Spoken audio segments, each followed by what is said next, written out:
I need to stay in one position.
Hmm.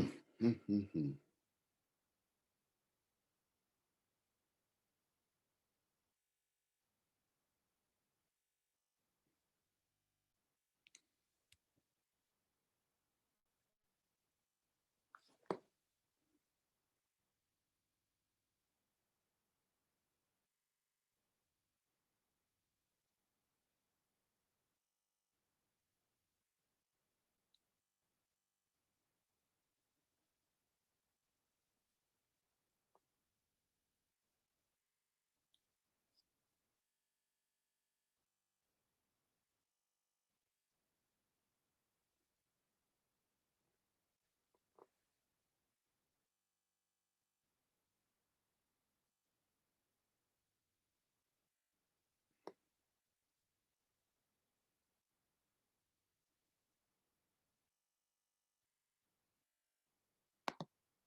He got me 2 position cards.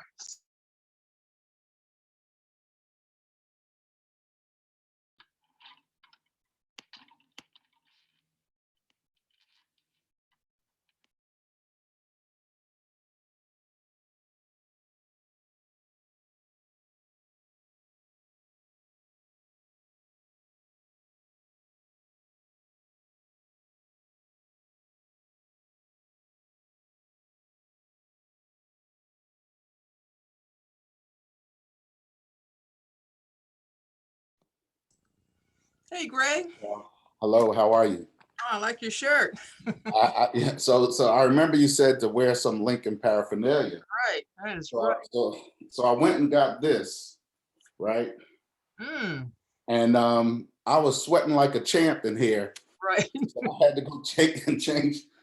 So I have this orange and blue golf shirt that I play in sometimes. That's I said perfect. that'll work. You gonna help out with the golf classic this year? I didn't even know they were having a golf classic, you Yeah, know? I'm gonna send you some information. We're trying to get 100 golfers.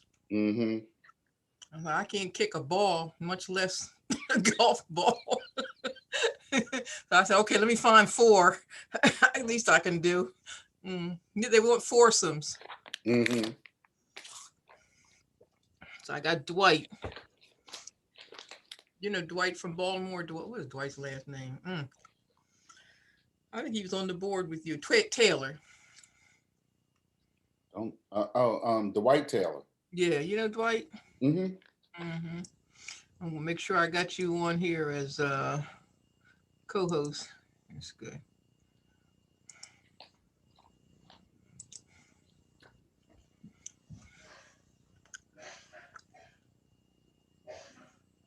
I hope you didn't do this bio just for me.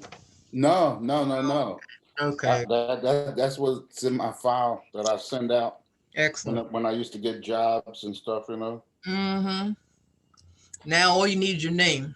What do you mean? It's not on Now there? you don't even need a bio. You just, they know, everybody knows who you are. I'm Hi, not Dr. sure. Button. Hello, how are you? Good. Good. We have Greg Miller on. I've just made him a co-host.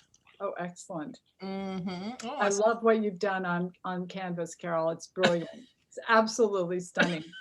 What did you use as a resource for the MLA format, may I ask? I just Googled. I You always did? Google. I just say, okay, how do I cite a PowerPoint in MLA?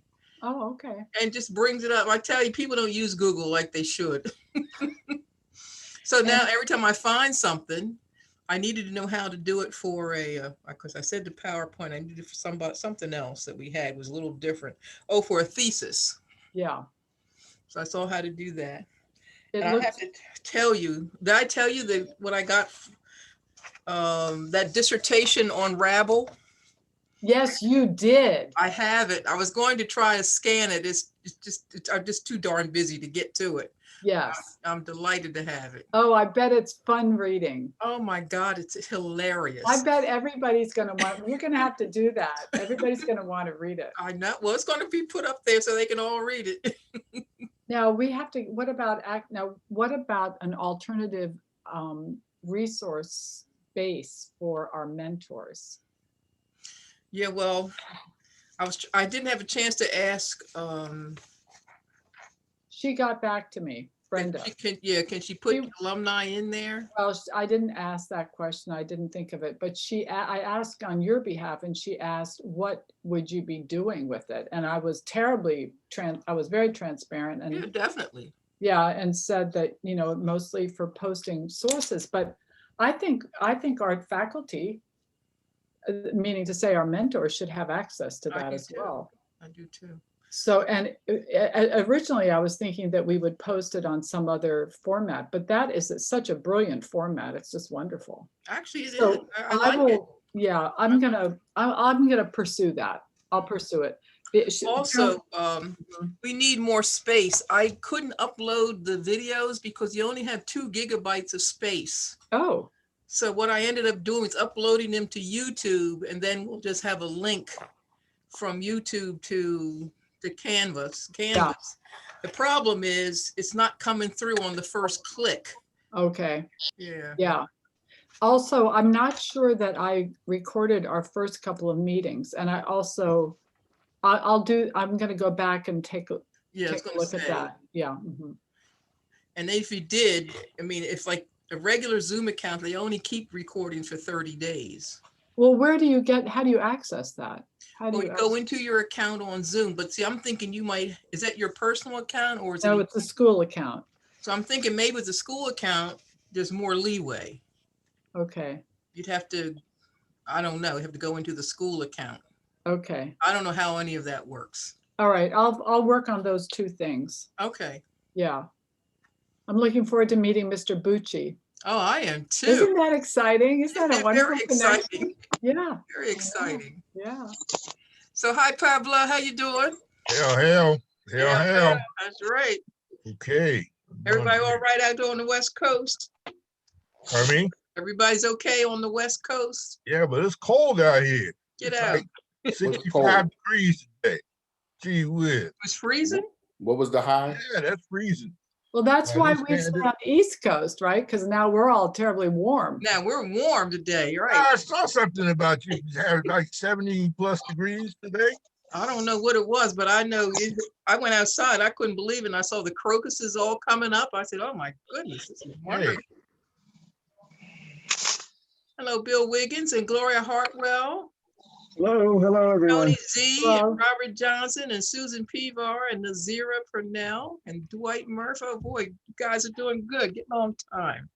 Hello, everybody. Hello. Hi. Hello. We're not going to see your beautiful face. My Did- camera's just started. I have to multitask between I seeing hear a client in about 20 minutes and Okay. listening and yeah. Yeah.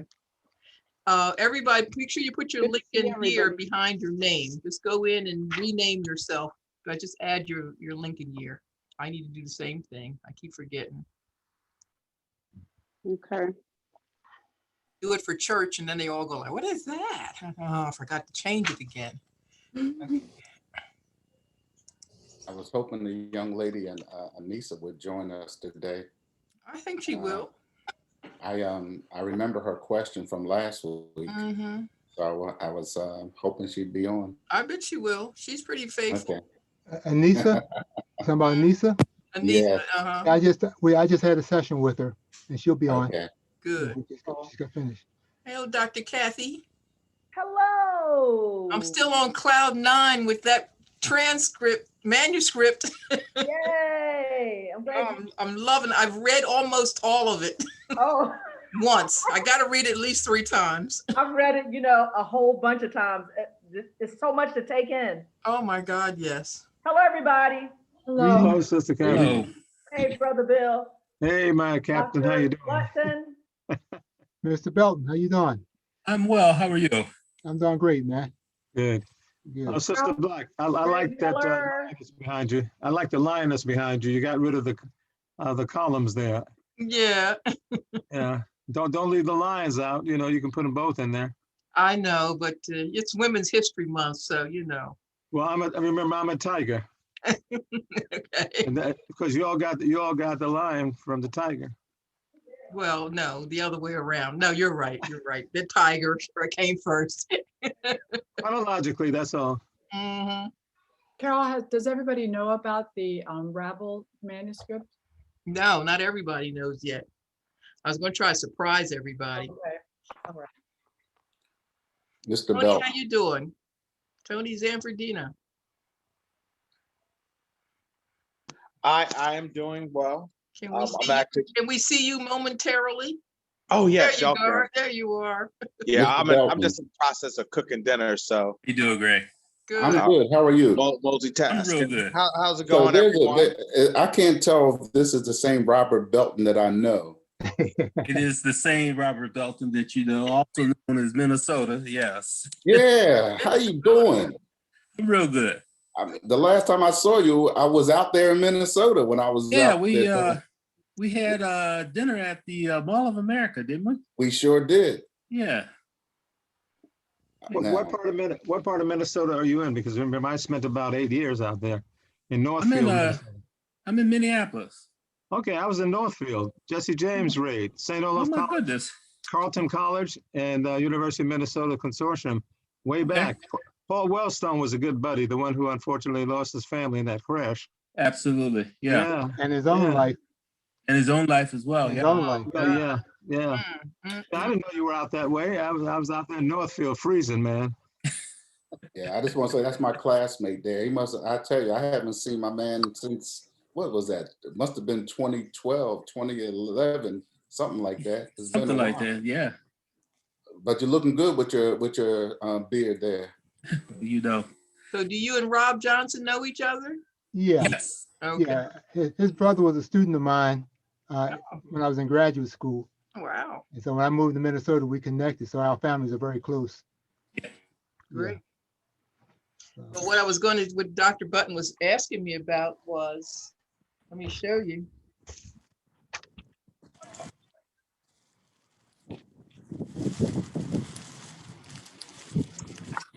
Kathy Reardon called me the other day. She said, you know that thing, that paper you've been talking about, you wish you had a copy of? She said, well, guess what? I found a copy. So she sent it to me. I don't know if you guys can see it or not. You can't really see it. you have to God. sit here. But Kathy, anyway, She has what that it fancy is- background going. put it in front of your shirt. I told you she Oh, had it. I okay, told you she had it a while ago. But put it in front of your shirt. Yeah. Now there you can go. see it. You really can't see it, but Yes, you this is, can.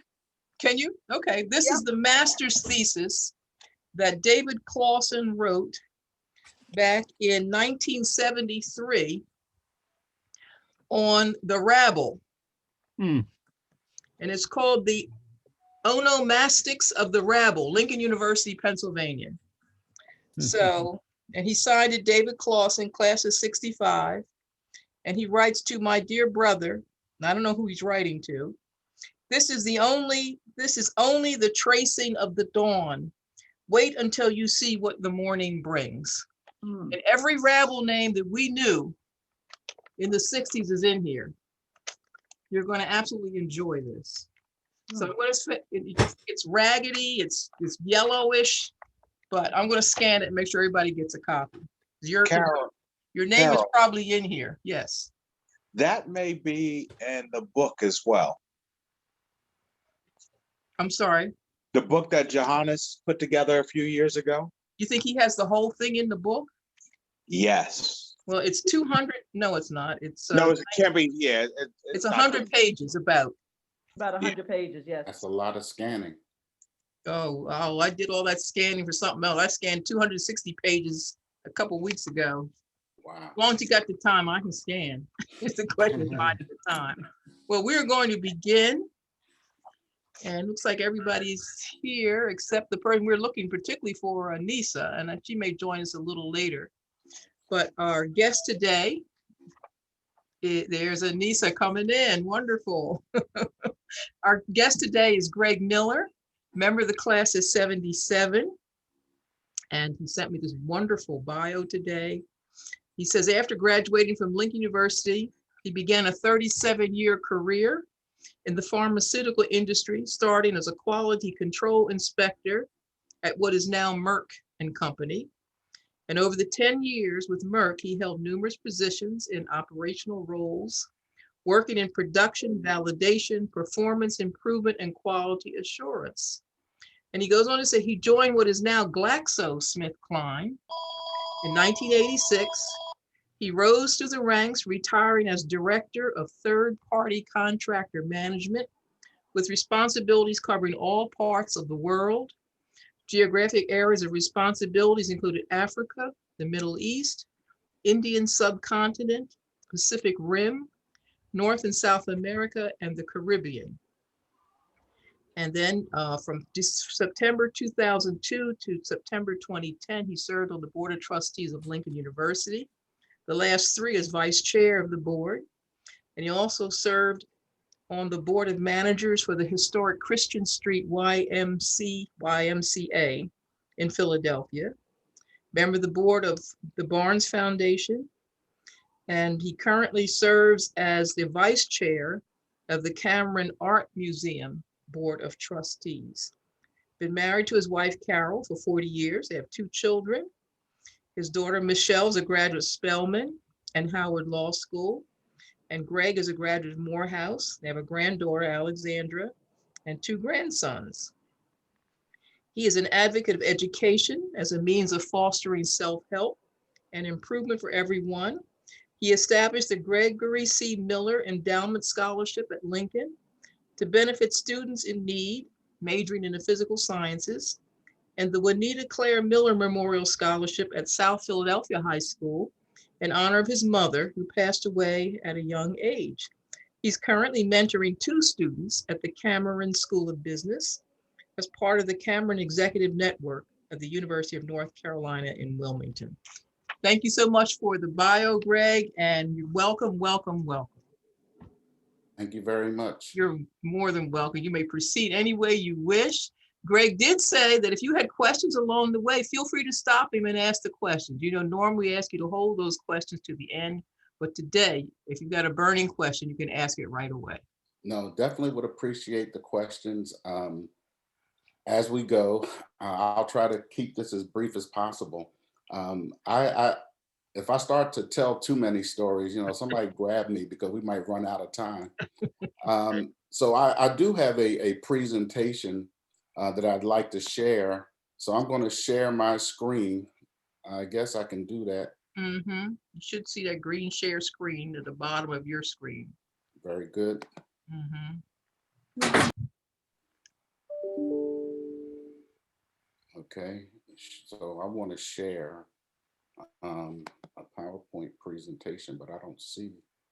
Yeah, you're gonna have to probably find it Okay. on your desk somewhere. So I have it right. It's open and ready to go. I'm just trying to figure out. Okay, hold on here. Greg, if it's share. Greg, if Allow it's Zoom to open, share. I got it. if it's system. open, look, okay. I'm listening. If it's open, look for any part of it that you recognize and press and select that, highlight that, and then press share. Very good. So it's a 2-fold process. Look for it, click on it, then press share. Okay. Because you might have other things open on your desktop, but you only want that to be shared. Exactly right. Okay, but that's fine. Let me do this. And take your time.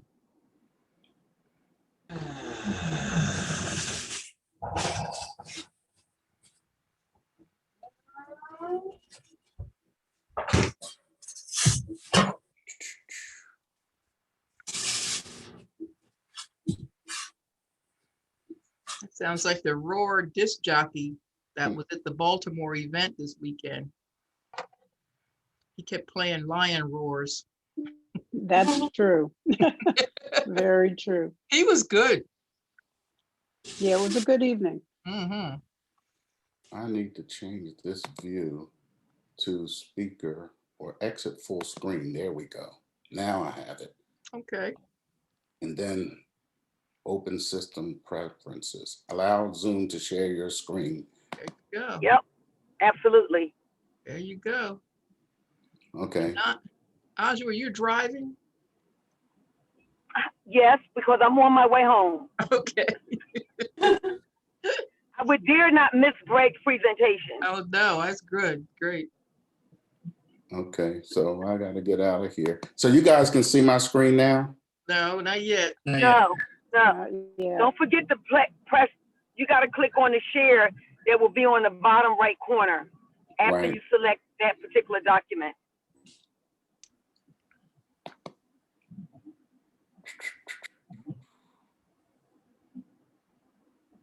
Does he have to be enabled to share? Yeah, he is. Oh, He okay. is Good. enabled. He already did that in system preferences. Yeah, he can see it. Did Oh. you find the presentation itself? Yeah, I see the presentation. I can see it, but I can't get So it you're to. clicking on it okay. and then click on share. And then it keeps telling me open system preferences. Can Oh. you So guys? you did open system preferences, and when you do that, it will enable it to share. You have to then select. So, okay, it says, okay, location services. I don't see, You can try going into the Zoom itself and clicking underneath and the green button will click Mhm. your screen. Once you click that, Exactly. That's what I see. Okay, of so everything you have open and you click what you want. okay. Yes, So he did that. You might want somebody, if, I'm not home, so I'll lose you if I try to use my Yeah, phone let and one take of you to us maybe FaceTime run me. it for you. One of them can FaceTime you on their phone and share your, show them, and then they'll direct you. I can't do it because I only have the cell phone. No, and I don't know how to do all okay, that. this is bizarre because I would have thought this would have worked fine. It Screen should. recording, open system preferences. Let's try that. So in system preferences, something to pop up on the right center, and it will have you share your Zoom, enable your Zoom to be shared from your computer. But that's too Mhm. bad you have to go through all of that. Are you using an Apple Yes. computer? Yes. You shouldn't have had to go through all that drama. You shouldn't have had it. Apples It's actually easier with Apple. automatically link it. Well, let's do this. Maybe minimize Zoom screen. I did. Open up the I can PowerPoint actually, in the back. I see it. I got everything Is it there. all the way open? Nothing else is in front of it? Nope, nothing is in front of Okay, the now hit program. share screen. The green button. So that's the only thing you have open on your, that's the only thing you have on your desktop other than the Zoom? Well, the Safari that allows me to get the Zoom, yes. Okay, let's see where we're at. I apologize, folks, because I'm going back to the Zoom. Is Taylor on this line? Is Taylor So on this now- call? Taylor, are you on? Let me see. Yes, yes. Taylor, I need you to answer. Share screen, and then it says desktop. So let me. No, you don't want to share desktop. Share the screen. Share the screen. I did that. Look for the item that looks like your presentation. Click on that because you might have 3 or 4 things open. No, I don't have a lot of things Taylor, open. can you hear us? She's on. Allow Zoom to share your screen. And it says open system preferences. So it says allow Zoom to share your screen. Okay, Taylor says she's here. And then let me hit share. I wanted to see if she could use her cell phone. If I gave her Greg's number so that she could FaceTime with her iPhone and direct them. I'm just still not home yet. Can you do that, Taylor? Hold on here. This is crazy. Hello, hi, I'm sorry. Taylor, this is Miss Love Dorsey. If Greg puts his number in the chat, would you please Sure, yes. FaceTime it says who can FaceTime share. him? Well, I'm looking at something now. It says who can share. It says only host. Wow. Oh, yeah, only host, one person. Well, no, she opened it up to share more than one person, right, Carol? Oh, yeah, let me see. Where Okay, is but it? I'm going to say, I'm going to go to all participants now and hit share my screen. Carol, didn't you have to make the person a host or co-host? No, you don't. No, all you have to do is click on multiple sharers, more than one. Mm-hmm. Usually it's only one. So when you want multiple people to share or other people to share, you can press. You don't have to make them a co-host. To security, privacy, to grant. But you know what, Carol? Make him a co-host for a minute. He is. And give him the rights. He's already been I co-host. I could send my phone number in the chat and I'll be able to help. Greg. Yes. Taylor just sent her number to you. Can you call her from your iPhone so that she can she can FaceTime you and she'll direct you? Carol, have you enabled him to share the screen? Yes. Yeah, she said she did.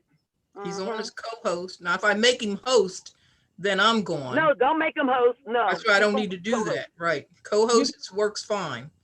I was going to tell him just to email the PowerPoint to me and I can run it while he's talking.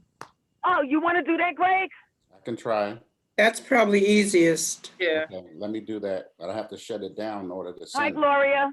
Sorry about Hey, that. sister twin.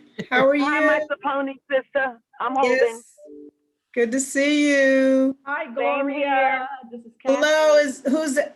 Hey, Kathy. How are you, darling? Doing well. It's good to see you in person.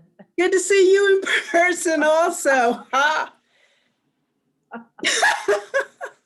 I am so consumed. You and me. Oh, Yeah, it's a gee, little that's my much. life every day. I know, I'm really consumed every day. Yes. But it's good to see folks. I saw your email yesterday. I wanted to say something to you, Gloria, and I said, oh, she'll figure it out. Yes, Just absolutely. remember, this too will pass.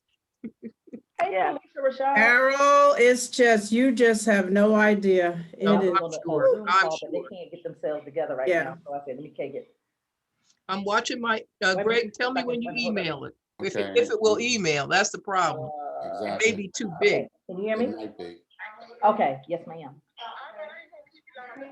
Still working on it.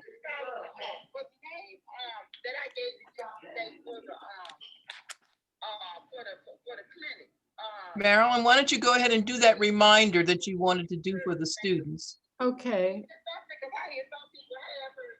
And we need somebody to mute here. Let's see. Kathy? Oh, Okay, so I would like to make an announcement to the students. And Carol and I were talking the other day. We feel strongly that after each presentation, you need to submit a one-page summary of what you've heard, what you've learned, what you've enjoyed, and some of the points that you want to remember. We're concerned that these wonderful opportunities might go in one ear and out the other without a good recording. So while you're listening today, please just jot down some notes as it appears to be what you want to remember, and write it up, send it to us in a one-page summary as soon after the meeting as possible, preferably before the end of the day. And the other thing I want to announce is that next week, your essays are due. And Monday, we will be meeting as a class to review formatting issues. That is to say, the presentation, the format the essay should be in, and also MLA documentation. So our class will meet at 5 as usual. Students, mentors is optional, but students are required to come on Monday, and it'll be the same Zoom. Do you have anything to add to that? Okay, Carol, it went to you. okay, I see it. Now I got to get it open here. I mean, I got to, let me save it first on my desktop. If you, students, if you have any questions, you can put it in the chat and I can answer individually or corporately or whatever works. I have a question. Sure. So, will you be able to send in an email of everything that you expect us to do, just so that nothing gets mixed up? It's on Canvas. Taylor, have you checked your Canvas account? I checked Canvas, but as far as the due dates, I haven't seen anything updated.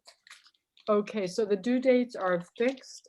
They are on the syllabus, and we haven't changed anything on the syllabus. On Canvas, the assignments are all listed.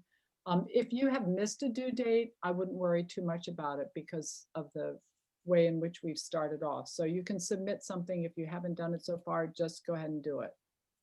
And the early assignments were sent both to Carol Black and myself with a copy to each of us. The subsequent assignments can be submitted through Canvas. But you should always give your work, a copy of your work, to your mentor so that they know what's going on as well. Does that answer the question? Okay, Carol, I can see your screen, right? And it looks like a. Yeah, but you don't see the PowerPoint on it, right? I do. I see it on the side where. Oh, so you do? Okay, then I gotta get rid of this I gotta do some stuff. Okay, so if you open up the presentation and slide format, that should do it. Okay, I'm trying to get, it's still in my email. I'm trying to get it on my, find it on my desktop. Oh, this is bad as everybody else now. Wait a minute. Okay. Technology. Mhm. I actually thought this was going to work very well because I know it worked with Dr. Merrill, was it a couple weeks ago? Because that's all he does. Okay, guys, you got to help me now. I'm trying to get to my desktop. Geez. Carol, do If you you have hit it? share, I if you put it- hit share screen and then just click on the presentation, it should open up. Right, but it's not. I can't click on the presentation. That's my problem. Let me see. Did you save it, or you might have just opened it in your email? No, I put it, it's on the desktop. Okay, here it goes. Okay. Now, So- can you see it now? No, when you hit share screen Hit share Okay, screen. it come up. Okay, hold on. and then click on that presentation.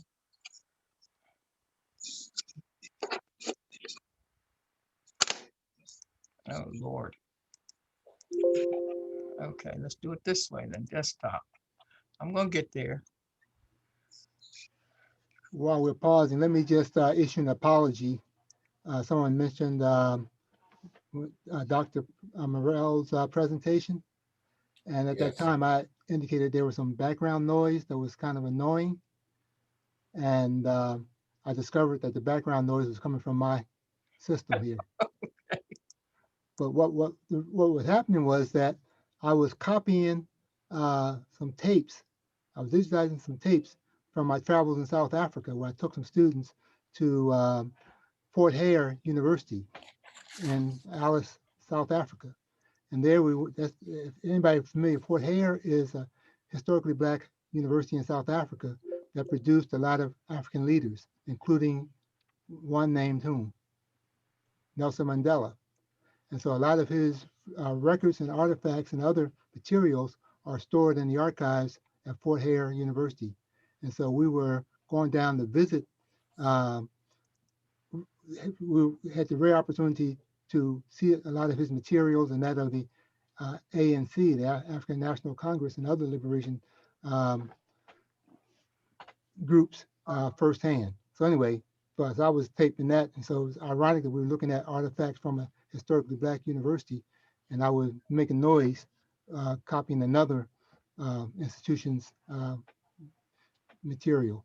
Anyway, So back Carol, over we to you, can see the Carol. presentation. You can see it now? Okay. Yeah, great. and you're right in there. That's great. I was trying to figure out how to get myself out, but I better leave Okay. it alone if you don't mind. We might. That's fine. Let's go with it because I Okay. don't want to hold these students up any All longer. right. Okay. So first of all, thank you for inviting me to speak to you. I never consider myself a distinguished alumni, but I do appreciate that title. So what I'd like to do, if you can go to the next slide, Carol, I would like to talk a little bit about growing up and my pre-Lincoln years and what actually led me to Lincoln. And then the 4 years that I was there, a little bit about the career afterwards, and then what I'm doing in my retirement. Next slide, please. So that little guy on the right-hand side there was about third grade or so. I've been here for about 5 years now, and after talking with Carol, it forced me to go back and open boxes that we hadn't opened in 5 years, and I'm trying to dig out a whole bunch of things. But I actually attended parochial school in Philadelphia, and I honestly believe it was my parochial school discipline and that allowed me to become who I am today. If you realize what happens back in the early 60s with nuns and the liberties that they could take, corporal punishment and things of that nature, I honestly believe that that level of discipline truly helps as you go along. And the reason I say that is because when I did transfer to public school, my first day was really quite an eye-opener and a shock because so that happened in the 8th grade, and the kids were sitting all over the desk and eating eclairs and playing records or playing their music, and it was a shock because I first walked in the classroom, sat down, and folded my hands. That was the only thing I had ever learned. So there was definitely an ability to use that discipline, I believe, not only just for school, but also for later on in life. So that picture on the left-hand side there was my graduation picture from 9th grade before I actually went to high school. So I attended South Philadelphia High School, and actually knew that I wanted to be a scientist, or I wanted to major in the sciences from a very early age. There was something that the teachers in the junior high school had saw in me that kind of sparked my interest in wanting to learn. So I used to spend a lot of time in the library, and I ended up knowing that I wanted to be a scientist, and that was only fostered and developed as I went through high school. The problem with high school was that I didn't learn how to study when I was in high school. In high school unto itself, I didn't find it totally, all easy, but I did find it, that I didn't have to, I would complete my homework before I left school. And I had a full-time job. So I would go from school to work. And by the time I got back to school the next day, if there were homework assignments, I'd do those before I left the school. And so when I got home, I went to work and worked from the time I was in like 7th grade. So Lincoln University, I had no intentions of attending Lincoln. All of my scholarship and grants and aids were all scheduled to go to Temple. And if you remember back in the early 70s, Temple was pretty much a commuter school. The counselors and the folks that we had at South Philadelphia High School never even mentioned Lincoln or Cheney or any of the HBCUs. So when I applied to college, I applied to Penn State, Westchester, Millersville, Temple University, and the day that we're about a week or two from graduation, and the school was running a trip to Lincoln University and Westchester, and I jumped on the bus only because it was a day out of school. And when I got to Lincoln, and I saw all the folks walking around, and I saw the brothers and sisters, like, I said, this is what college is supposed to be like. It's not supposed to be jumping on the subway, going to school, coming back home, going to work. And before I left campus that day, I got an application and filled it out. Now, remember, this is 2 weeks before graduation. Everything is pretty much set. And I ended up sending that application in, and Lincoln actually accepted me in that short period of time. And then I had to go through the whole thing of trying to move all of my financial aid and scholarship money and things like that to Lincoln University, which created another problem, but I'm not going to worry about that. So I spent 4 years at Lincoln, again, knowing that I wanted to be a scientist, and I actually ended up sticking with my major of biology throughout that entire time. And I had started an MBA program as part of my professional career at Temple, but never actually completed it. Next slide, please. Okay, so raised in Philadelphia, I was one of 7 children, single mother, and I truly enjoyed reading. I used to go to the library all the time. And I see Anissa has a hand up, so if she does have a question, that would be great. But I did spend a lot of time in the library. Used to take out 5 books, read those 5, take them back, and get another 5. And that was because that was the limit you could take at the time. How do I get to her question? Go ahead, Anissa. So I have 2 questions in one.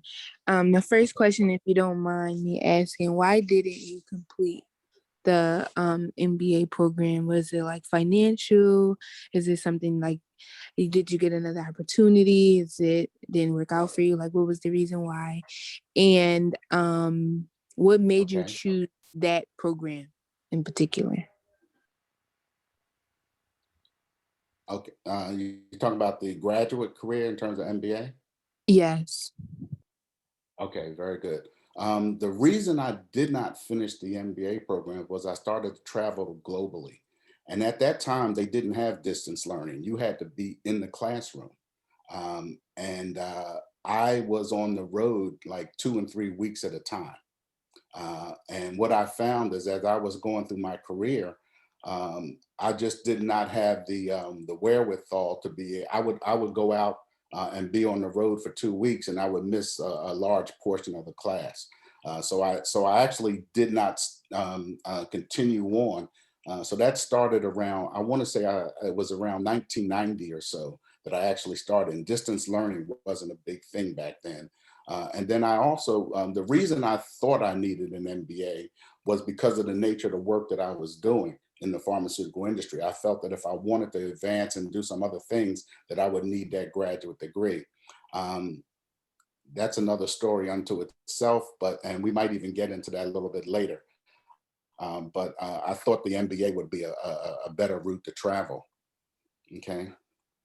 So I had a job, and I did have, I used to work in a grocery store in the neighborhood, and I did that from 7th grade and worked in a number of different places all the way up through high school. And again, I think what that allowed me to do was to develop a work ethic, in that I knew that I needed to work in order to have money. With my mother raising 7 children,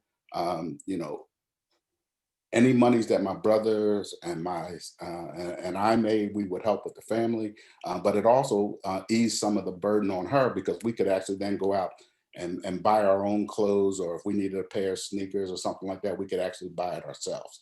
So I think those types of things really helped. But I actually developed that work ethic early on, and I honestly believe that that helped. So I was the first one in my family to graduate from college. My older brother and sister did attend Penn State, but they didn't graduate. And I had got accepted at Penn State, but I decided not to go because I said, my brother and sister went there and they didn't finish. Why would I want to go there? So my whole idea again was to go to Temple, continue to work, because I was making, so this is back in 1973, I was making about $120 a week. And I thought that was a lot of money. I had $120 a week. I had a car, and I was like not even necessarily thinking about going to college. And my mother told me, that's no kind of money. What do you think? She kind of slapped me upside my head and told me, get myself to college. So anyway, next slide, please. So that's me. You guys see, so in the freshman year, Minnesota remembers this. Or Robert Belton, sorry about that.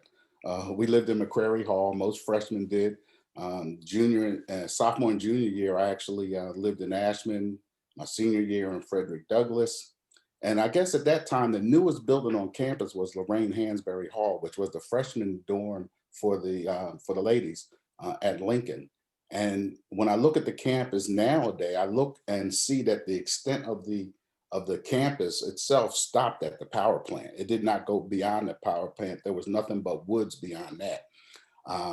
If you remember, you guys won't remember this. I'm not even gonna talk about the old Grim Gym, but that was pretty much where campus stopped. And beyond that, it was pretty much heading towards the village. So obviously I had hair. I was a little thinner, a lot thinner. But I always knew that I wanted to be a scientist. And one of the things that used to keep me going was the fact that I wanted to attend medical school. At least I thought I wanted to attend medical school. Between my sophomore and junior year, my mother passed away. And seeing her go from a vibrant, active woman to almost whittling away, and watching her kind of deteriorating in the hospital made me say, I don't want to necessarily go to medical school if this is what being a doctor is about. So I started to look and decide, what else did I want to do with this degree in the sciences? And I actually thought I wanted to teach. And there were, so I thought that would be a good profession, mainly because there were people like Dr. William Gardner, who was the head of the education department. I went to see him at the time and told him, that I had thought about changing. And he said, well, if you want to teach, you need to student teach. You have to student teach for a semester.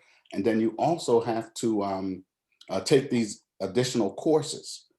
And I said, well, and he said, you'll have to stay another year. Now I had all the credits to graduate by that particular point in time. But if I wanted to teach, I needed to I needed to student teach and then also take these additional courses. And I said, well, will I get 2 degrees? And he said, no, you won't. Well, first of all, I didn't have any money left. So that kind of eliminated that. And I started to say, then what can I do if I have a degree in biology or in chemistry or in mathematics? Because the curriculum allowed us to be able to develop to that particular point.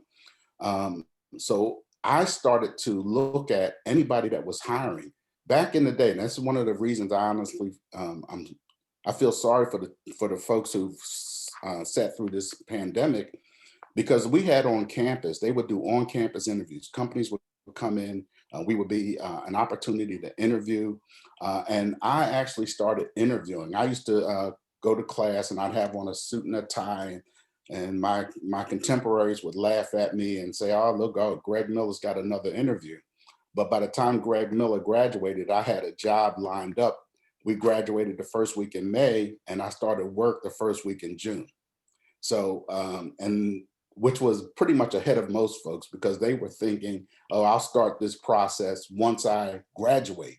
And my thoughts were, you needed to start this process as soon as you get back for your last semester and have something in hand as you were going out. So, Anissa, I remember last week you asked about, that transition between college and your first job and things like that. And that was an opportunity for me. Again, some of you folks from the 60s and might remember a gentleman by the name of Donald Jackson. Donald Jackson was a graduate of Lincoln University and was working in the HR department at Merck Sharp and Dohme. And I remember interviewing with him specifically, and he gave me a really good bit of advice. First, they brought me back 3 or 4 times to interview for different jobs in the organization. And I thought, well, since they're bringing me back so many times, they really want to hire me. And I was trying to outthink them. They said, well, what do you want to do, Greg? And I said, well, I want to work in research, because I'm trying to outthink what he wants me to say. And he said, you don't want to work in research. He said, you want to work in operations. Because if you go to research, you'll need a PhD in order to be able to advance. In operations, you'll at least be able to, we won't spend a lot of money training you and then you'll leave. And I looked at him and I said, Mr. Jackson, I just want a job. Because back in the day, you could not go home. If you were 18 and graduated high school, if you weren't going to college, you couldn't go back home. If you were graduating from college and you were not secure in terms of what you wanted to do, there was basically nowhere for you to go. You had to have figured that out all on your own. So my goal again was to be gainfully employed by the time that I graduated. Next slide, please. Okay, so this is what did I do? So I was a major. I was on work study all 4 years that I was at Lincoln University. That was part of my tuition, room and board, had numerous jobs, but the most exciting job that I had was as a lab instructor in the biological department. Dr. Harrison was chair of the bio department, and he must have liked what I was doing. So he gave me a chance to be a lab assistant. And it was truly enjoyable working with the freshmen and things like that as they work through their labs. And that was my work study. I didn't get any money from it. The gentleman that's on the right is my line brother. But this was the day after we went over. I can't even believe I wore those pants, but I did. What else did I do while I was there? I pledged the fraternity, and I also was the photographer for the yearbook. But a lot of times it was interesting because as a science major, you spend a lot of times in laboratories. And I remember even on Friday afternoons, looking out from Wright Hall and watching everybody have fun and throw Frisbees and do whatever. And I'm sitting up there running some kind of reaction in the organic chemistry laboratory. But it was just something that I knew needed to be done, and how I, continued to focus. And so the one thing I did do was pledge. So how did I do this? I did finish in 4 years, but I knew I wanted to pledge, but I didn't want to take chemistry, organic chemistry, comparative anatomy, physics, and calculus all at the same time. So what I did was I took physics in the summer at Temple University. I did 2 semesters of physics at Temple University in the summer that year, between my freshman year and my sophomore year coming back. And that was one of the ways in which I was able to graduate on time, because I know that if I tried to do all that at one time, I might not have made it through either the classwork or the pledge period. But I did. Next slide, please. Okay, so those were my aspirations. Originally was to graduate in 4 years and then to also attend medical school. That's the new water tower too. It didn't look like that back in '73. Next slide, please. So completed that goal by taking summer courses in Philadelphia. The other course I did take in the summer, I did at community college. While I was still working, I took Spanish. We had to have a language requirement as part of your degree in sciences at Lincoln at the time. So I took Spanish at community college in Philadelphia. And then, so since I didn't go to medical school, I chose a different path, and which led me into the pharmaceutical industry. Next slide. So, very first job I ever had at Merck was the biological quality control inspector. And it sounds interesting, it's nice, it's long, it's fancy. But basically what you did was you walked around the facility while they were manufacturing vaccines, and you made sure that they were doing it correctly. There was one thing that I thought was interesting, because as a student at Lincoln, we tried to take advantage of what the school had to offer. And one of the things that I realized is that our education was slightly behind some of our my contemporaries there, not because of the content, but because we did not have the same equipment. So when they went into a laboratory and we were looking at high pressure liquid chromatography equipment and some of the other things that were utilized for microorganism identification, we never had those pieces of equipment at Lincoln, but they did have them at places like Penn State and University of Penn and Lafayette, where some of my colleagues went. So what I would do is I would take the manuals home at night, and I would actually study the manuals to make sure that when questions came up or people were asking about how certain things work, that I would at least be familiar enough with that material to be able to give them a good solid answer. After that, I did a number of other jobs there. And the production supervisor role was really quite interesting, because we were actually manufacturing at the time hepatitis B vaccine. One of the things about the hepatitis B vaccine was that they used to get the blood plasma from males, and that was at the exact same time that HIV started to become very prominent. And we were manufacturing this product utilizing plasma that was drawn from people who had HIV. And it was just an interesting time to go into production, but we were able to manufacture this vaccine, purify it, and make sure that that thing was available to the marketplace. So that was kind of like one of my, early on successes, to be able to bring that particular product to market. At that time, I started also doing some other things, working with teams, and they actually signed me up to be a Quality Circles facilitator. And if you know anything about cooperative learning, Quality Circles, a Japanese concept that really focused on teamwork and allowing people to think about what it is they do and how do they make it better.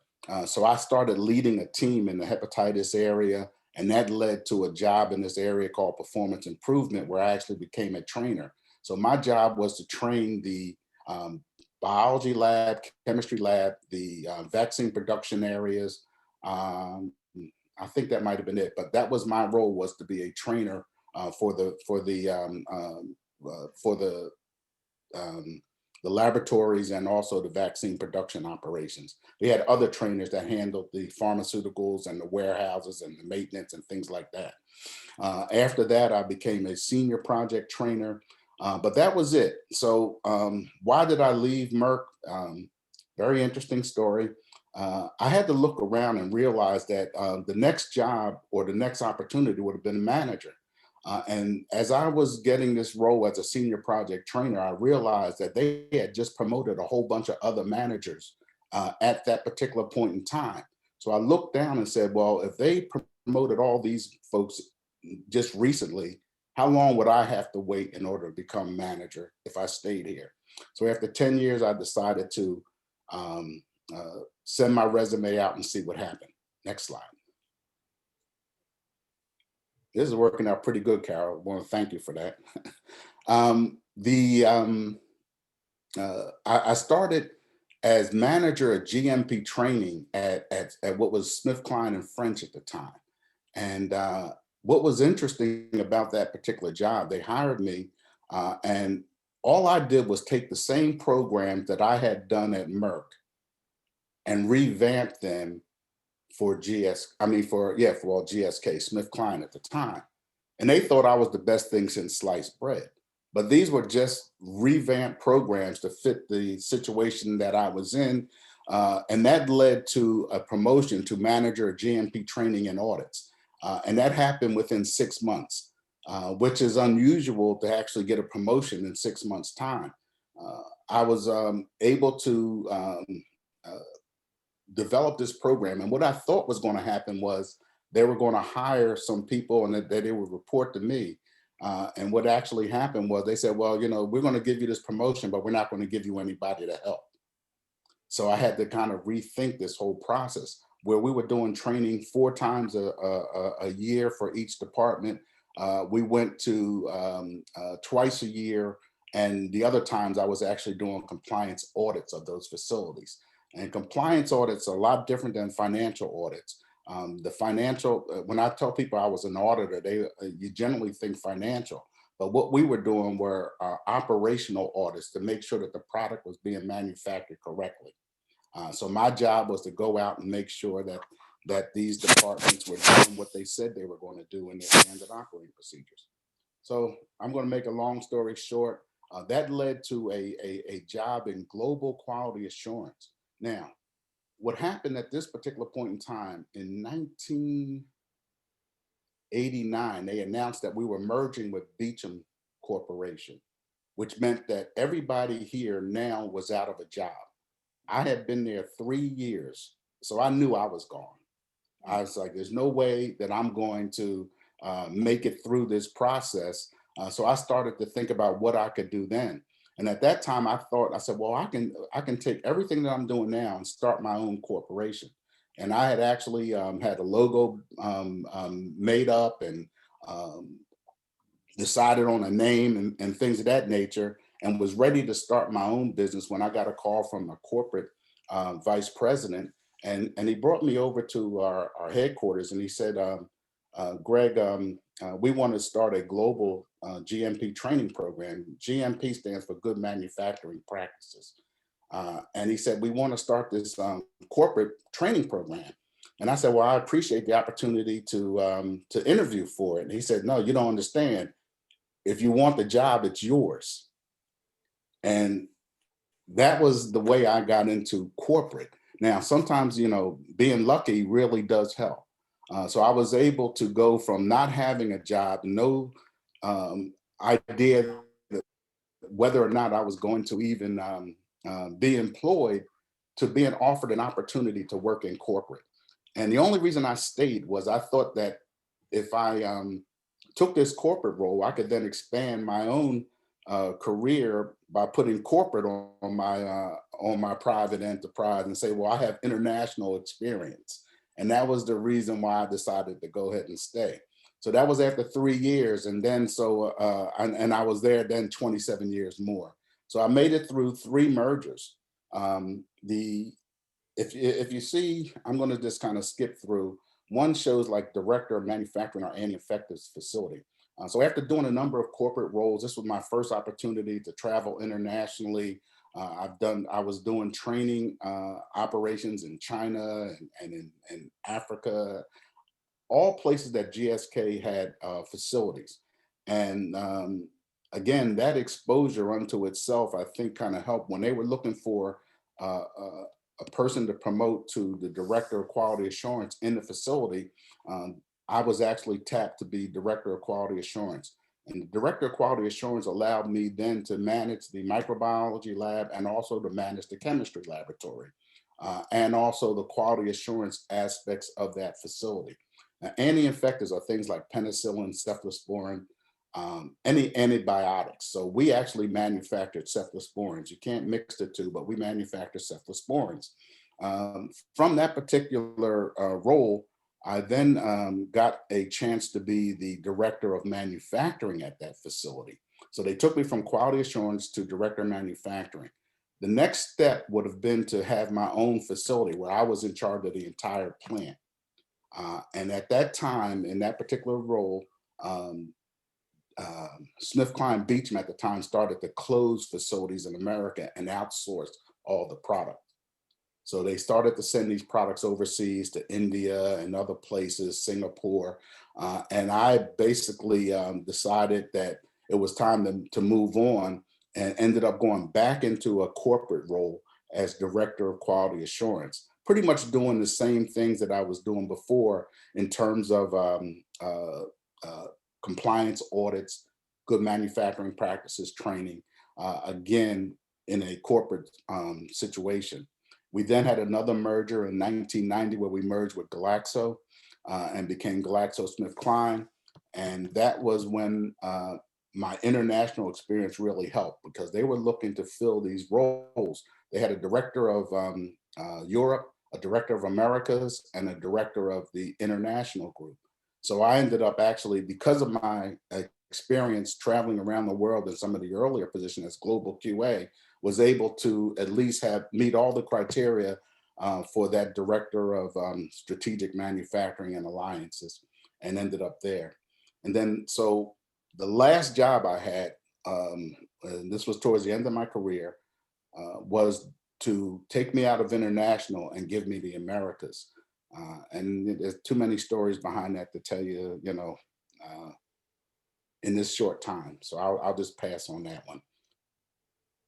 Next slide, please.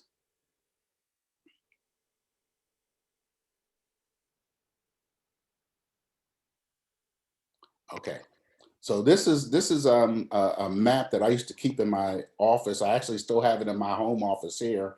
All those little push pins are places that I've been. So I've actually had a chance to go to like 50 different countries throughout my career. Again, a lot of my opportunities were in Europe initially, in the old SmithKline Beecham days, and in the GlaxoSmithKline, I was in charge of Africa, Middle East, the Indian subcontinent, the Pacific Rim, and Latin America at the time was part of international. So I had a chance to travel quite a bit. One of the things that I really was looking forward to was when the USSR broke up, I was thinking that they were going to, I said, well, Russia's in Asia. I'll get a chance to go to Moscow. And unfortunately, they assigned the European arena to Russia. So I never got a chance to go to Russia. I was really looking forward to that. So all those, areas of Kazakhstan, Uzbekistan, all that stuff, Ukraine, never got a chance to go there. But pretty much everywhere else, I've had an opportunity. Next slide. I thought I'd show you just some of the countries that I had visited. Again, it's just a small sampling of some of the places that I had the opportunity to visit.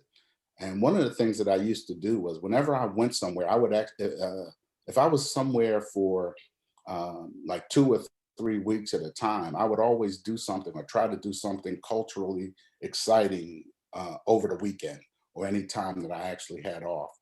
So I was trying to find these pictures of myself at the pyramids and the Sphinx, and I could not find them. So unfortunately, I'll show you some other photos a little later on, but I couldn't find the good ones that I was really looking for.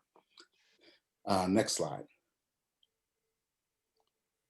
So the managers are international. I had 4 managers that report to me out of India, 1 in Japan, Brazil, young lady that was in Puerto Rico, handled Latin America for me at the time also, and 1 in Singapore. So, you know, you can see the range of managers. Now, I'm based in Philadelphia, and all of my managers are somewhere else, okay? Which allowed me to, well, I shouldn't say allow me. I used to be on meetings in my office at home at 10 o'clock at night, talking to Japan at 6 or 4 or 5 in the morning, talking to India. So we used to have this saying that the world never set on the international organization, because I was pretty much up and available anytime there was a meeting. But even the more interesting thing is that I did get to travel to, you know, all these places also. I had over 1 million frequent flyer miles at one point. You know, they're all gone now. Anyway, next slide, please. So towards the end of my career with GlaxoSmithKline, they moved me out of international and asked me to head up the Americas. So they did a reorganization, and the Americas now included Latin America, Central America, and North America. So I had this entire hemisphere. And again, none of my managers were local. All of my managers were based somewhere else other than where we were. The only good thing is that we were pretty much all in the same time zone.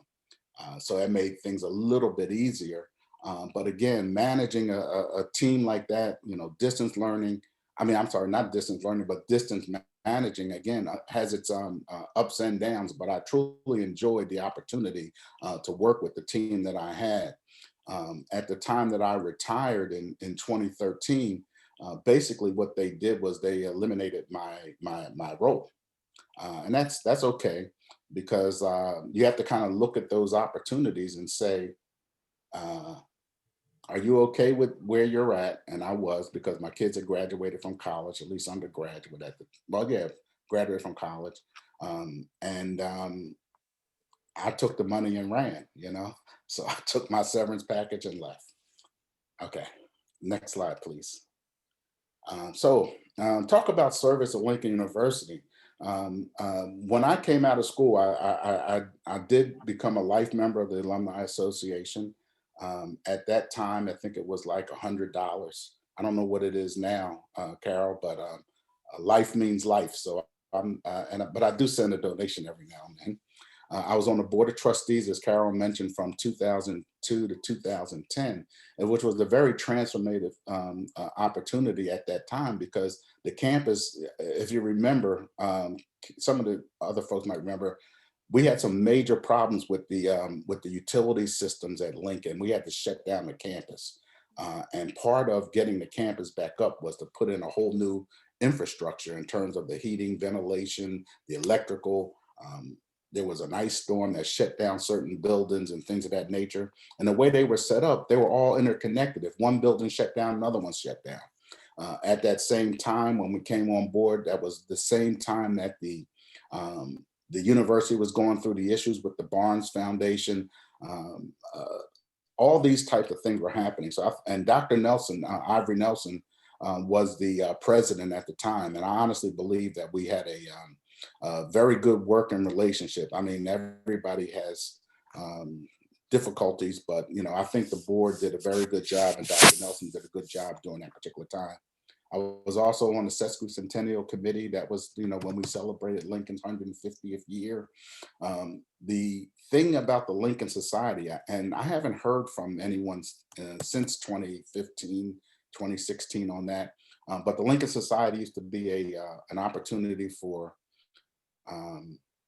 high donors to be recognized, and I was the chair of that for a few years, and I think they even might still have my name listed as chair now on the website, even though I haven't been in touch with anybody for a while. I served on the Barnes Foundation as a Lincoln representative from 2015 to 2016. When I moved to North Carolina, that's when I resigned my position there. And one of the things I am proud of is that I did start a endowed scholarship at Lincoln. Back when I started it, you needed $25,000 to start. I think it's $50,000 now. But the scholarship was set up for students in the physical science areas. And I was talking with some folks about trying to, broaden that so that more monies could go out to other students. But the initial thought was students in the physical science area was where I wanted to show that.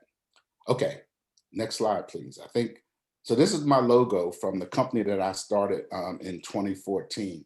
GMP stands for Good Manufacturing Practices in the Pharmaceutical Industry.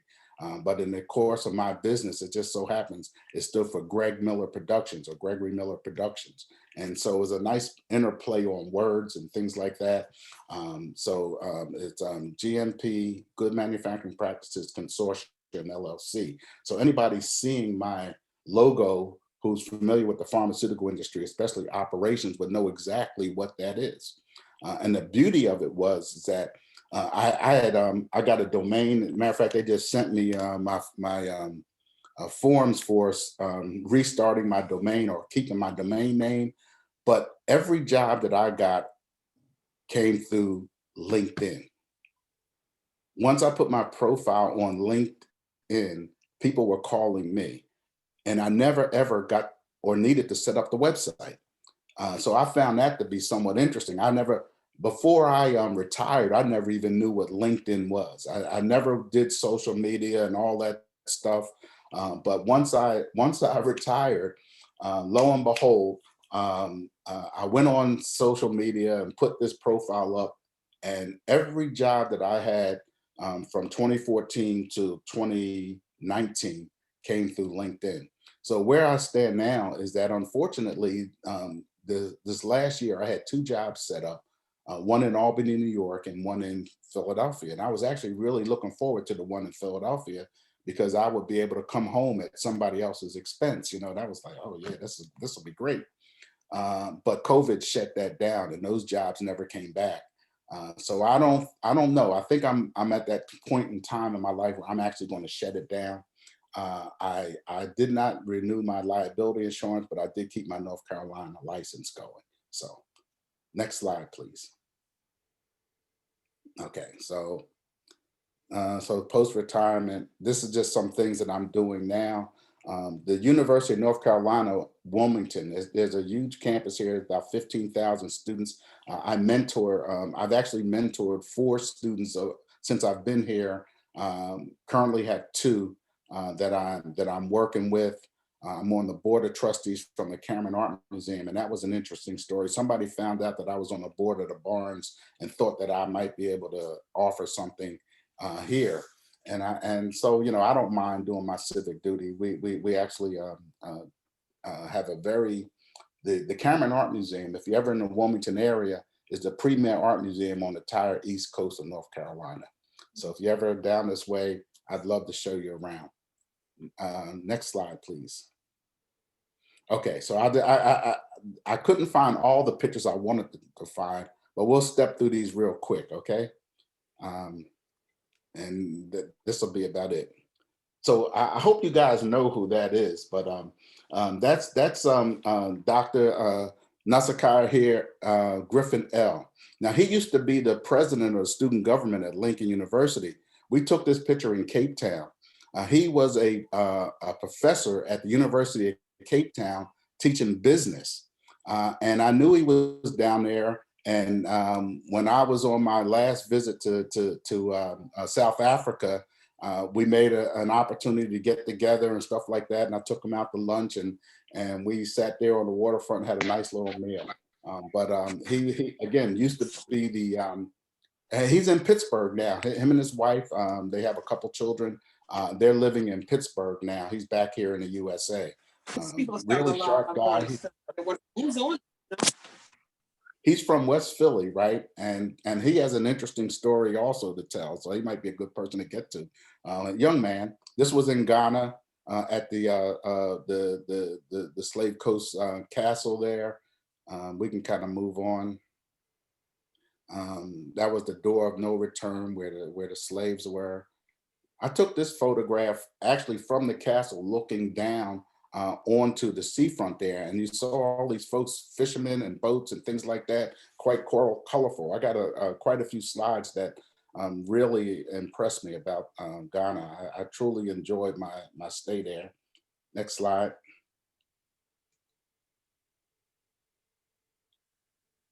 That was a plaque that was at the castle on the Cape Coast that they had put up commemorating President Obama and Michelle Obama's visit to the castle itself. Next slide. This is obviously Christ the Redeemer. This took this and I had a chance to see some really interesting stuff.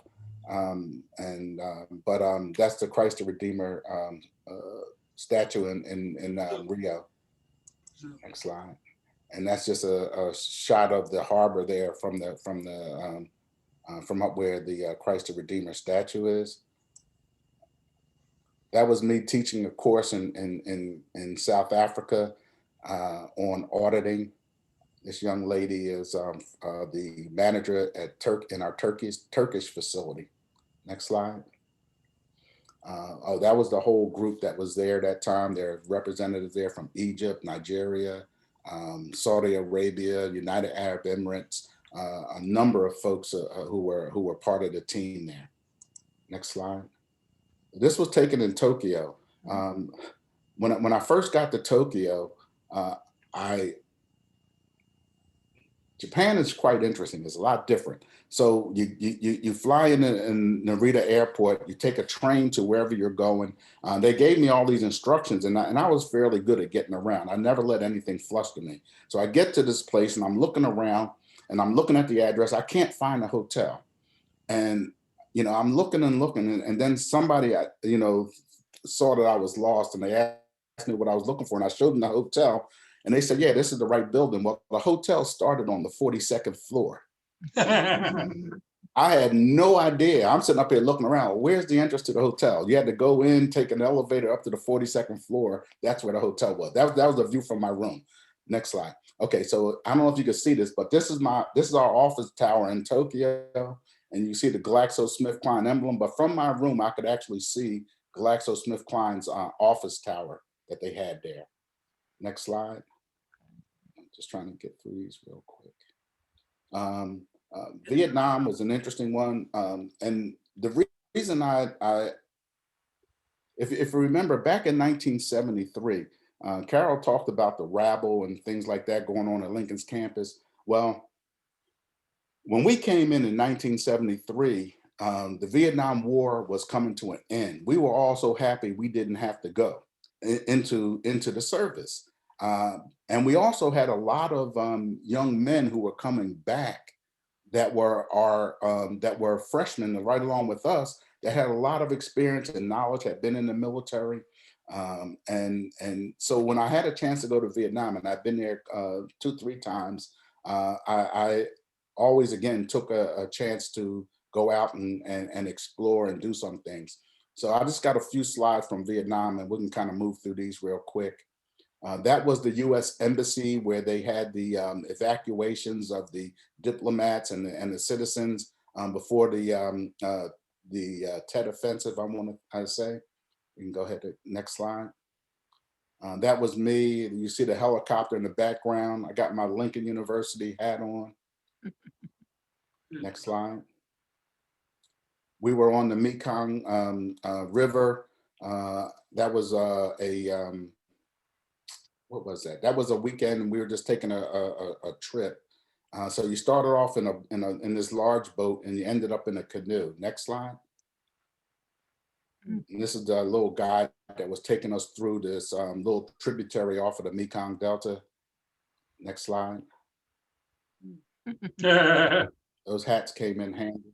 Kind of, keep the sun off your head, especially with my bald head. Anyway, that my son, I was going to take this out. My wife thought I should keep it in. These are the cells that they used to keep American prisoners of war in. And if you notice, so the grate was on top, and they would put the prisoners down in this hole and throw things to them and feed them and things like that via. One other comment. So that old U.S. Embassy is now a museum. and they don't call it the Vietnam War, they call it the American War. And they're very proud that they were able to beat the Americans back. So it's kind of interesting just to hear the differences in terms of, you know, the approach. Next slide. I think that might be the end of it.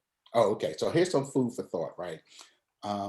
I remember when I was a student, I couldn't understand why anybody wanted to major in anything but the sciences.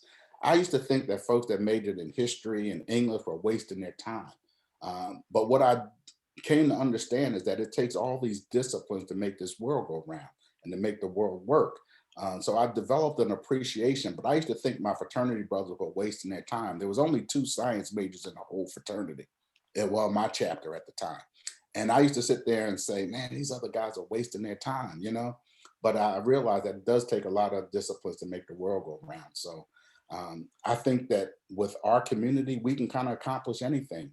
And I think back to the 1619 project and the fact that we have been here for 400 years and we're still here, we're still doing our thing, that we can accomplish anything. And I'm a testament. If this poor boy from South Philly can end up going around the world, then anybody else can do it too.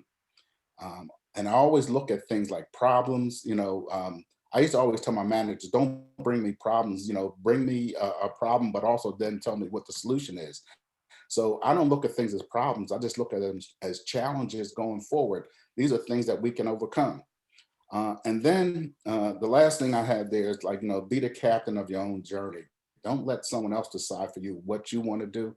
You can pretty much develop yourself to do what you want to do at the time that you feel it's right.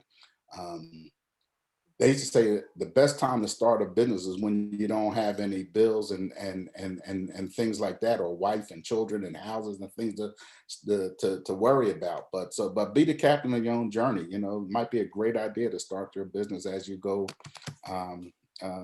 leave Lincoln and go to do something else. Okay, I think that's it. There might be one more, just a thank you. Thank y'all for listening to me. I appreciate it. Excellent. Thank you.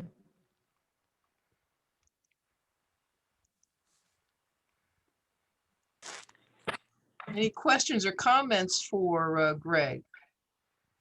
I've got a question. I'm sorry. Bill Wiggins here. Adopted Lion, loving Lincoln, and doing anything I can for it.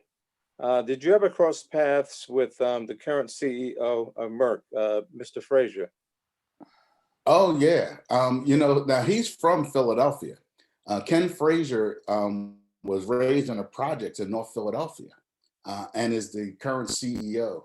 But he came after me, but I've crossed paths with him only because of the businesses that we do and the business we were in. But I have a lot of respect for that man. I want to say he's like my hero to be able to, you know, he came from North Philadelphia and became the CEO. So he's making a whole lot of money. Abigail, did you have a question? Students, here's your time. Oh, I'm sorry. I didn't have any questions. I just wanted to say thank you for giving the time out to give this amazing presentation. I really do appreciate it. It was nice. What's your takeaway? What's your takeaway, Abigail? My takeaway is just basically like always be willing to take risks. You never know what's out there, and it's always good to put yourself out there. Basically, like you never know, sky's the limit. Basically, and don't ever limit your potential. Always just push the barriers. That's basically my takeaway from. Okay. I have a comment, Mr. Miller. Your supervision of quality control is really impressive. Do you have any comments you'd like to make about the industry now in that area? I mean, do you keep an eye out on that? Are you concerned about it? It's just such a unique position to be in, especially now with our pandemic and all that. Exactly. I do. As a matter of fact, I'm constantly reading up, especially when it came to the pandemic and the approach. When this pandemic first hit, and we're talking a year ago now, I said to my wife, I said, there's no way we're ever going to have more than 50,000 deaths in the USA, because we have the technology, we have the science, we have the resources to be able to control this. And as that number started going past that, I was shocked. I was totally shocked. The technology is there, as you can see, as the vaccines were produced and approved in record time. So I honestly, again, this is just my own thoughts, my own opinion, that if we had jumped on this originally and taken it seriously, that we would not be in the situation that we currently are in. The science is there in terms of messenger RNA, the testing that goes on. I've been vaccinated, and I hope everyone else has the opportunity to get vaccinated. I speak here. As a matter of fact, I was speaking at the New Hanover Regional Medical Center, and they've talked to me about, doing some community outreach to convince folks that the vaccines are, appropriate. And I say this to say, when it's your turn to be vaccinated, please get vaccinated. And here's the thing, right? Over 60 some odd million folks have been vaccinated right now. If we were to have major issues with the vaccine, we would have seen it, okay? It's not like the clinical trial. And if you look at people who've had adverse reactions to it, the numbers and the percentages are way down. I mean, less than a tenth of 1%. So in my opinion, and again, it's just my opinion, I'm not telling you to do it one way or the other, but if you were asking my opinion, I would say, yes, take the vaccine. When it's your turn, it's going to help us all get back to some semblance of normal. And I know I want to make sure everyone has a chance to say something, but I don't miss opportunities to straighten out the historical narrative. I think Sister Hartwell knows it. Sister Carol knows it. Brother Joe. I'm not sure if anyone else who's on the Zoom with us knows. You mentioned, dear Brother Miller, 1619 Project. I want to set the record straight. Project 1619, which I was one of the founders of in 2008, we put it on the map. We've been having annual recognitions since 2008 of the first enslaved African landing that took place at Point Comfort in Hampton, Virginia, not at Jamestown. I just wanted to make sure that that's clear. People don't understand that 1619, hashtag 1619, with Hannah Jones, it is not us, and we could take a lot of heat, but we were the ones who actually put it on the map. And again, I've had to straighten Spike Lee out and other people. So I want to make that clear. And we're working on an African memorial, and I'm part of it with the sculptor.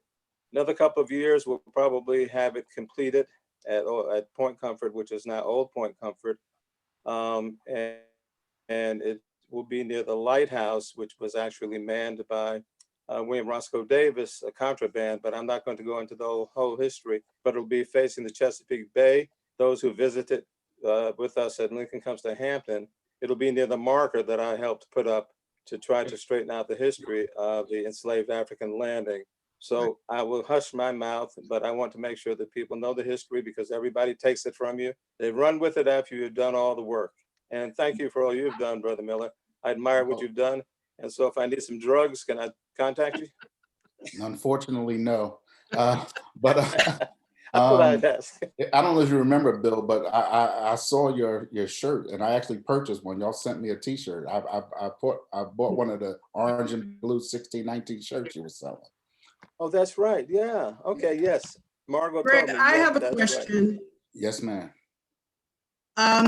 I have been vaccinated, and I thank you for making that statement. And so what I would like to hear from you is, what would you say is the science when you're met with so many people who are resisting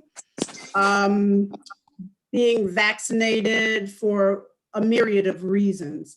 So give me a scientific statement in rebuttal to the reasons. What is scientific to add to that discourse, if you will? Yeah, it's going to be very difficult to get people to even understand the science behind the manufacturing and purification of the vaccine itself. We have a history when people think about folks being experimented on and things of that nature.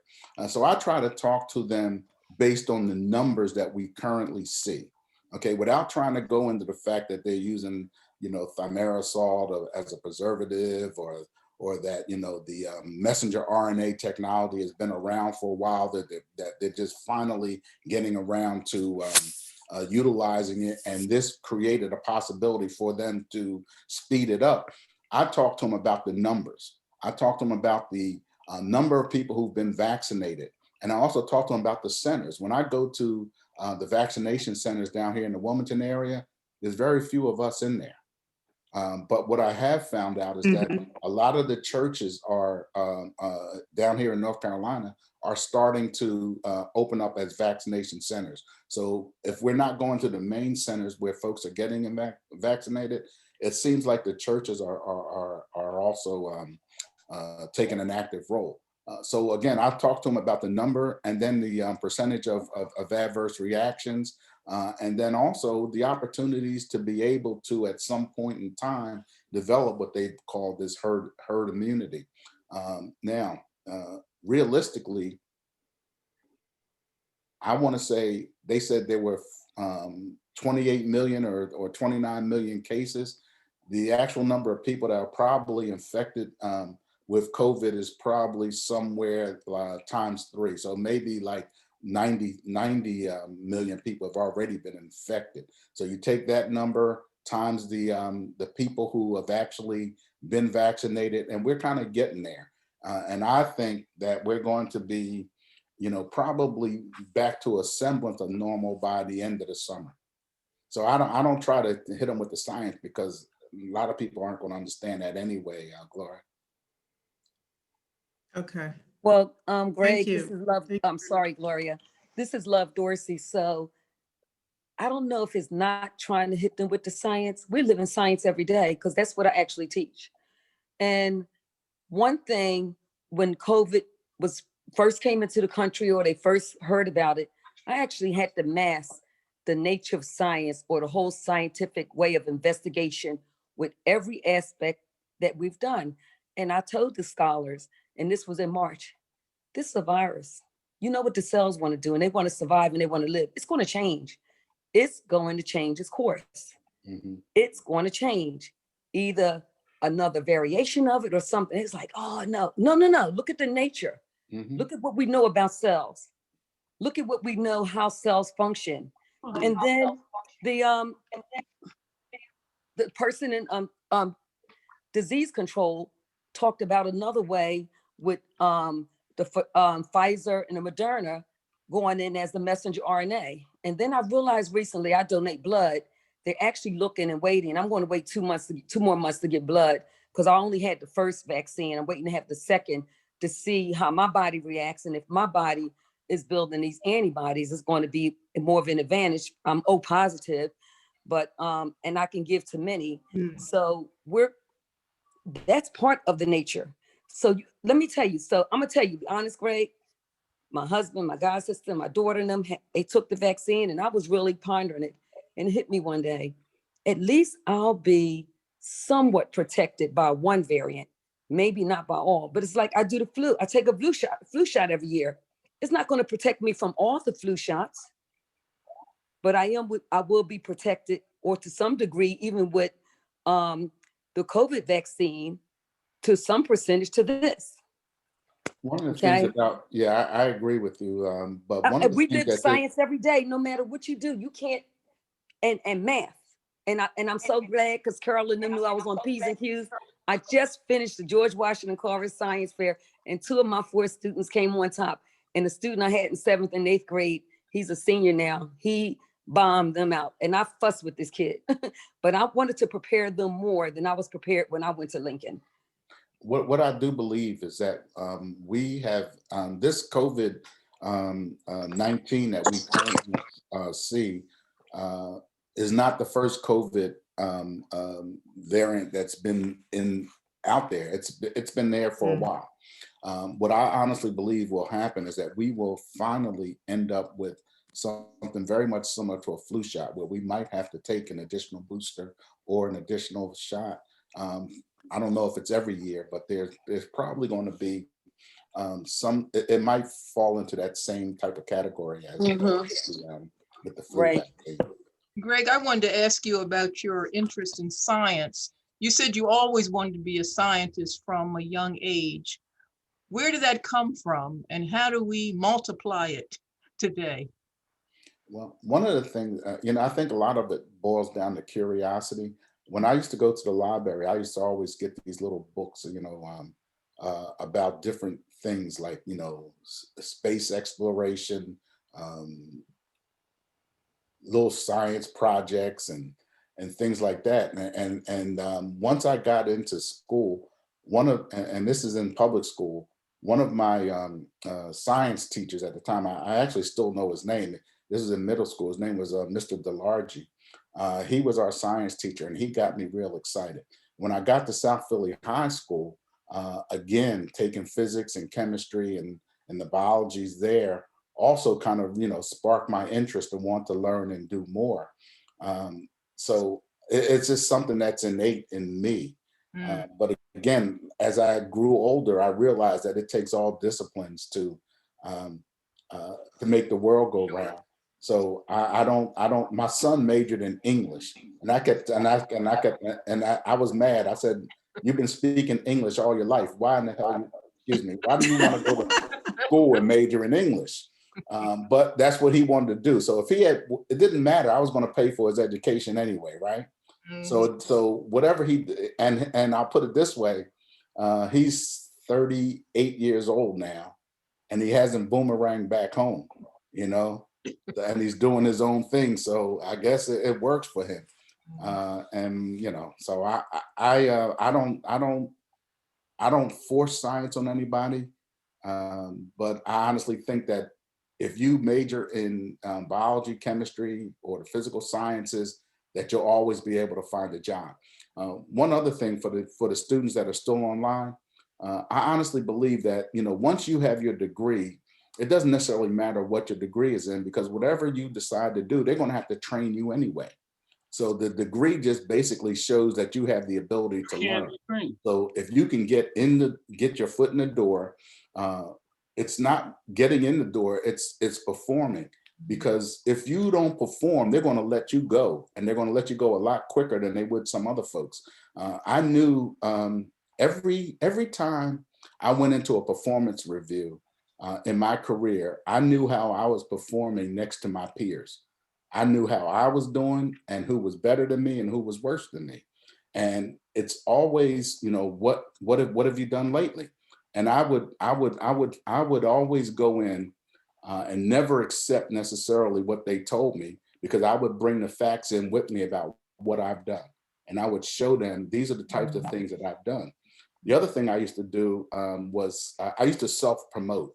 I was, as part of my role as manager, GMP training and audits and corporate QA, I used to write a newsletter. I used to edit a newsletter for the company, for both companies, actually.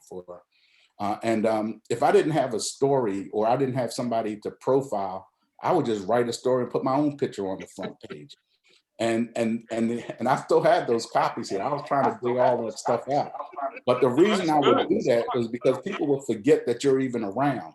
But every now and then I just throw my picture up there and they say, "Oh, Greg Miller's still here." Oh yeah, he's doing all that good stuff. So there's nothing wrong with self-promotion. Make sure that they know that you're there and that you're making noise, and that you're not going to just sit by and not take advantage of the opportunities for promotions and things like that. And then so the thing is, you have to know your worth. And if you, that's why I decided to leave. I realized that I wasn't going to be the next manager at Merck. If I wanted to be a manager, I needed to leave. I was fortunate enough to get hired by SmithKline French at the time. What was even funnier was I actually interviewed with them on campus during that senior year with SmithKline and French. But it was Merck that offered me a job. I actually had another job too. I was offered a job to be a sales rep at Glaxo Wellcome. and well, Burroughs Welcome at the time. And so I always wondered if I had taken the sales route, would that have been even more, you know, I don't want to say profitable, but would it have been a better way to move into this business? But I had 2 job offers when I graduated Lincoln, and I ended up going with the job. Oh, that was the reason why was with the sales job, I had to quit my I had to move to North Carolina to go through sales training, and with the Merck job, I could stay in Philly and and commute up to West Point, Pennsylvania. Anyway, that's my story. I'm sticking to it. Right. It's a great story. Thank you so much for a wonderful presentation and the wisdom that you shared as you went along. Absolutely. Can we ask any more? Are we done? Or can I ask another question? You have time for another question, Greg? Sure, I have plenty of time. Okay. Brother Miller, I really appreciate your positive way that you handled your comments about the Barnes Foundation. We have a student who's writing an article about her internship there, and she's been very studious to maintain a positive perspective. Is that what you intended, and do you end up feeling good about the results of that, or do you mind my asking that question? I know how controversial it is. No, I appreciate that question. Actually, I think a better understanding of what Lincoln's role with the Barnes is something that people need to understand. And I have constantly defended Lincoln's decision about dropping our standing in the lawsuit, because we basically had no standing. And the thing that was even more interesting was that you had the powers that be in Philadelphia paying the legal expenses for the Barnes, but you had no one paying Lincoln's legal expenses. So why would you want to continue to take money away from students to fight something that was going to be almost a fait accompli anyway? But my experiences on the Barn were quite positive. I used to always tell them, because when I was sitting on the board, you had people like the Roberts was on there, Joe Neubauer. These folks were donating like hundreds of thousands of dollars, right, to the Barnes. You know, they write a check for $50,000. And I'd look at them and I say, well, y'all must want me for my talents, because y'all sure don't want my treasure. Because there was no way, but they you know, they're talking big donations and things like that. But the museum unto itself, I think, is, you know, could they have done what they did in the same location in Marion? I don't know. I think it's a better location. You got a better building. The artwork is being preserved and protected.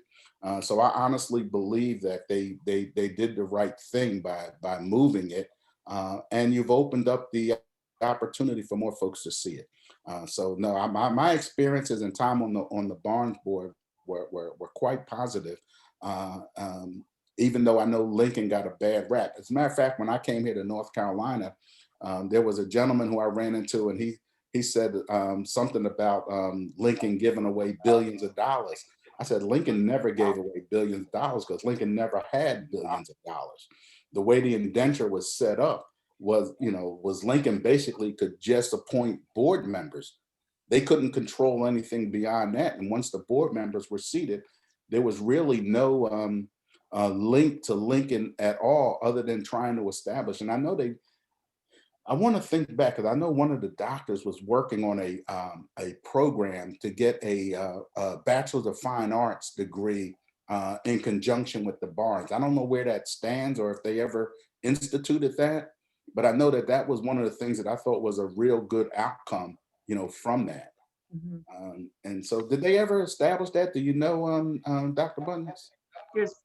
There is a draft. It's been proposed. That draft has been around since 2008. But it has not been enacted. And wow. And I just want to say, Greg, we won't go into it now. I respectfully disagree with everything you say about the Barnes Foundation. We'll have to have that discussion at another time. If you could send me the we draft, clearly had standing. That was tested in the court. They had standing, but nobody was paying the bills. Well, That's well, we can get into that too. That's Anyway, that's another discussion. Well, Carolyn Gregg, I live in walking distance to the Barnes. And right now, St. Joe's student use the building. They used to let us in the community use it as a community something. But trust me, St. Joe's students are using their community, using their facility. The original building. Yes, on our flashes. But yeah. also a big contributor was Perlman. Perlman lives around the corner from the Barnes. Perlman is giving a lot of money to the museums in Philly, all up and down the Parkway.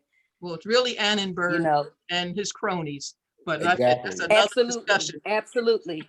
But Carol's absolutely. right. But I had so many... a friend of mine came. Well, a friend of mine came in from Israel one day and says, "Hey, I want you to take me to the Barnes."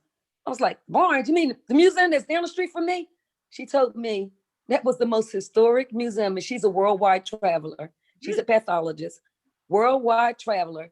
She said you can go to any country in the world, and they will tell you about the Barnes.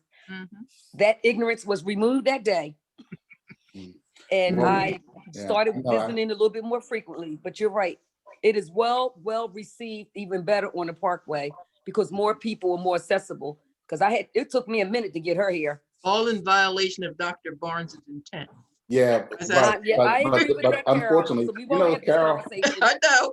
I'm gonna hold that conversation. Yes. Yeah, we should have another Zoom on another conversation on that. Yeah. Because but she's 100% correct in that all of the Annenbergs, the Lenfett, all those foundations were supporting the move, and Lincoln had nobody to pay its bills. So to me. It's all about, do we spend money on lawyers or do we give it to our students? That collection had worth billions. We could have paid for that.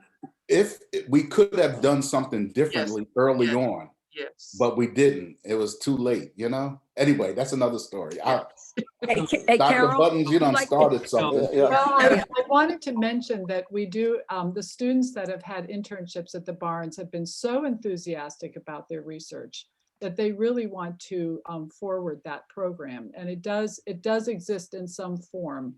It just hasn't been maximized. I think that's a fair statement. Yeah. Carol, do you have a copy of that? May I say? So, Doctor, they going off lectures also? I'm sorry, would you ask me? May I say two things very? May I say two things very? May I say two things very? Go ahead. Quickly. Okay. Dear Brother Miller, I think you made the right move because I've seen too many individuals pulling the samples around going into doctor's offices. I don't think you wanted to do that. They run in and they get those samples and they run out all over the place from their car. So you made a good move there. But the but for me is always in the way. I'm just always saddened when I think about the demise of Barnes when that dump truck hit him right on the side and killed the man. Had he lived, I think things would have been different because I know exactly what Sister Black is saying. The system is stacked against many individuals, and like Langston Hughes said, I'm tired of being, behind the butt. We need to, we lost that one, and so there's a lot more to say. I see your side, I see the other side, and again, I'm on the outside looking in, and I still had something in the fight. I don't say dogs because I don't like dog fights, but I have a bad taste about it. But that's just me. So, but thank you for all you've done. Thank you. No matter what, the collection is fantastic. And I think the exposure the students are getting is just absolutely wonderful. It's just a shame. Carol, it's collection. Yes. Carol, since you like artifacts, I have signs that say, keep the Barnes here. And I have signs that say, move the Barnes, because I took a little sample every time I went by. So I have some artifacts to add to your collection. That's terrific, terrific. Greg, congratulations for your journey. You're at another phase in life. So this next season is going to be the bomb. Enjoy it. Talk about retirement. Well, hey, no such thing. You're too busy to ever retire. You're still busy. I say there's no such thing. You just go from one journey to the next. It's true. Good. Carol doesn't You know may what not get that's paid about. as much. I always say I fail retirement. I fail it. Oh, me too, Carol, miserably. Fail it miserably. Okay, folks. Thank you so much. Thank you very much. All right, Appreciate so for Thank students, you. we Guys went see you frozen on me. Monday. Monday, we are going to have a class. So remember that. We'll try to send you some. And Thursday, we will also have a class. Yes. See you, Adjoa. See you. Take care. Thank you, Take Greg. care. Thank you, Greg. It's been Hey, good. Greg. See you, Greg. Thank you. See you, Dr. Pablo. Button. Bye, Gloria. See you, Wiggins. See you, Bye, Saponi, Cassia. Gloria. Bye. Professor Button. Hello. See you, Dr. students. See you, mentees. Bye, students.